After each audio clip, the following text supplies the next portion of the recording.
जय शनिदेव मित्रों, जितने भी वृश्चिक राशि के जातक हैं, जून 2022 जून का महीना कैसा रहेगा? राशिफल जानने से पहले हम वृश्चिक के गुण स्वभाव को समझ ले तो ज्यादा बेहतर रहेगा। अब मान लीजिए आपका लग्न वृश्चिक है, आपकी राशि वृश्चिक है, तो आपके अंदर कैसा गुण स्वभाव होगा।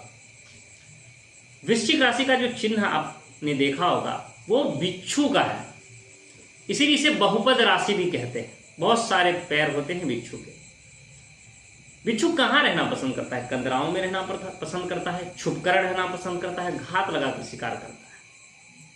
ये स्थिर राशि है, तो जिस काम को करना प्रारंभ करेंगे उसी में करते रहेंगे, जल्दी बदलेंगे नहीं। जल तत्व प्रधान राशि। अब इससे हम क्या समझेंगे? तो जल तत्व प्रधान राशि हमने कहा तो जल से संबंधित परेशानियां दे सकते हैं, रोग आदि हो तो जल से संबंधित रोग हो। इसीलिए हम कहते हैं कि पहले सिंबल को, इसके गुण स्वभाव को पहले समझिए। अब वृश्चिक राशि के जितने भी जातक होंगे उनको छुपकर काम करने का बहुत ही आनंद होगा। घात लगाकर, अगर किसी के साथ लड़ाई झगड़ा हो जाए तो घात लगाकर शिकार कर देते हैं। ये सीबीआई की संस्था हो गई या कई ऐसे जासूसी वाले काम हो गए, इनको करना बहुत पसंद लगता है, उसमें बहुत आनंद आता है। हमेशा उसकी तरफ इनका ज्यादा झुकाव रहता है। और स्थिर राशि है, इसीलिए जो काम को करते हैं उसे करते रहते हैं। अगर कोई किसी ने इसको छेड़ा तो फिर ये कहीं से न कहीं से, किसी न किसी युक्ति से उसको परेशान जरूर करेगा। तो इनके गुण स्वभाव को अपने समझें। और काम कहाँ करना चाहिए?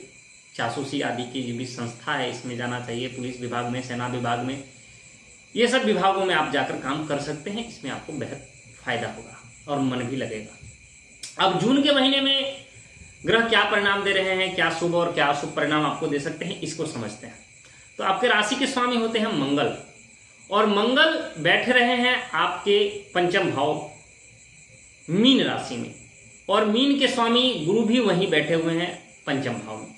तो यहां पर केंद्र त्रिकोण राजयोग का निर्माण होगा, तो संतान से आपको लाभ होगा, विद्यार्थी वर्गों को विशेष लाभ होगा, प्रेमी प्रेमिका को विशेष लाभ होगा, मान सम्मान की वृद्धि होगी, सरकारी कामकाज बनेंगे, या कहीं आप नौकरी आदि का प्रयत्न कर रहे हैं सरकार में तो आपको विशेष लाभ अवश्य आप कीजिएगा, आपके लिए बहुत अच्छा रहेगा।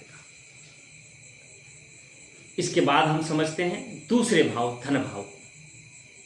धन स्थान के स्वामी ये गुरु आपके पंचम भाव में बैठे, तो कितना अच्छा, और राजयोग भी बना रहे हैं, तो आपको धन धान्य की वृद्धि करेंगे, परिवारजन कुटुंबजनों में अच्छा संबंध रहेगा, घर में कोई मांगलिक शुभ कार्य हो सकते हैं, संतान आदि का विवाह के विषय में आप विचार कर सकते हैं।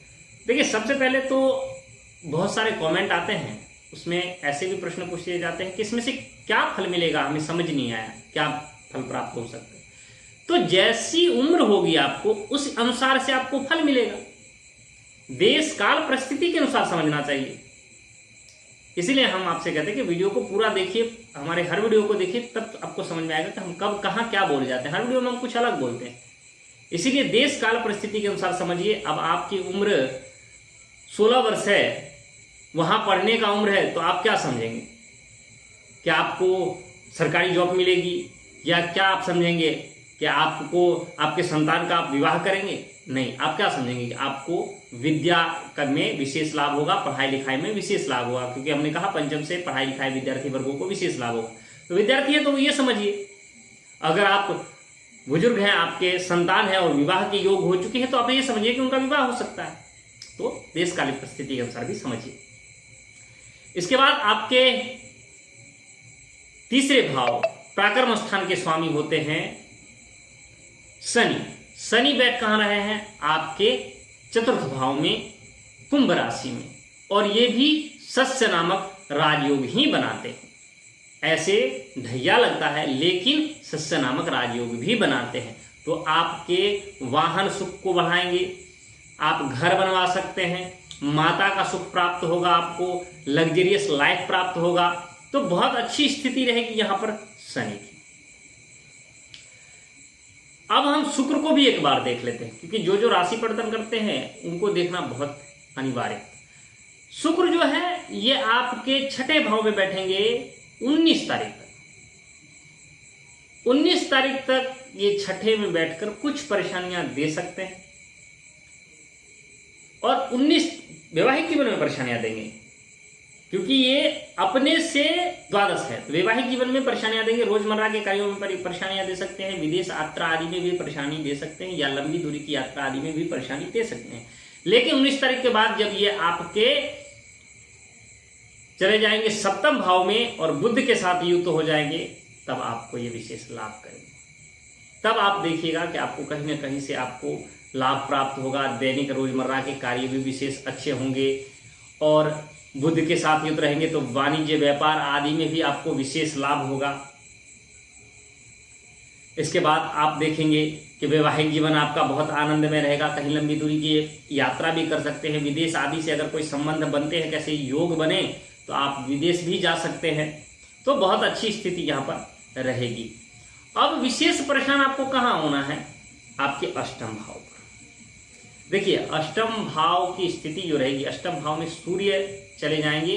सूर्य आत्मा के कारक है, पिता के कारक कहे गए हैं, तो पिता के सेहत का आपको विशेष ध्यान रखना पड़ेगा। आप अपने सेहत का भी अवश्य ध्यान रखिएगा, नियमित चेकअप आदि अवश्य कराइएगा, चोट ना लगे इसका भी ध्यान रखिएगा। भाई से शत्रुता नहीं करें, इसका भी अवश्य ध्यान रखिएगा। धन विशेष सोच समझकर खर्च कीजिएगा। नौकरी में आपको संयम से बोलना है। क्यों? क्योंकि आपके दशम के स्वामी आपके अष्टम में जा रहे हैं, और सूर्य हैं। सभी चीजों को समझिए, सूर्य हैं, अष्टम में जा रहे हैं, और आपके कर्म के स्वामी होकर अष्टम में जा रहे हैं। तो यहाँ पर और कारक किस किन चीजों के हैं? तो कारक पिता के भी हैं, आत्मा के भी हैं, राज कार्यों के भी हैं, हम नौकरी करते हैं उसका भी है। तो कहीं से न कहीं से आपको जो है वो परेशानियां हो सकती है, या कहीं आप सरकारी कामकाज आदि करवा रहे हैं तो उसमें विलंब हो सकता है।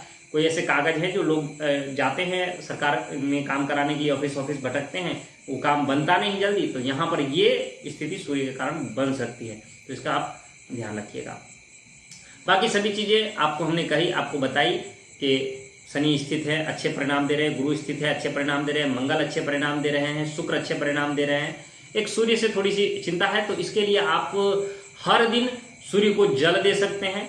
उनको आप सुबह उठिए, स्नान आदि करने के पश्चात उनको जल अर्पण अवश्य कीजिए। ओम धनी सूर्याय नमः का जाप कर सकते हैं आप, ओम सूर्याय नमः का भी जाप कर सकते हैं, आपके लिए बहुत लाभदायक रहेगा। मेरी जानकारी अगर आपको अच्छी लगी तो आप इस वीडियो को लाइक कर सकते हैं, शेयर कर सकते हैं अपने मित्रों में। कुंडली विश्लेषण करवाना चाहते हैं, फोन नंबर है, व्हाट्सएप नंबर है, आप वहां से हमसे संपर्क कर सकते हैं। तब तक के लिए नवग्रह देवी देवता शनिदेव आप सबकी मनोकामना हो।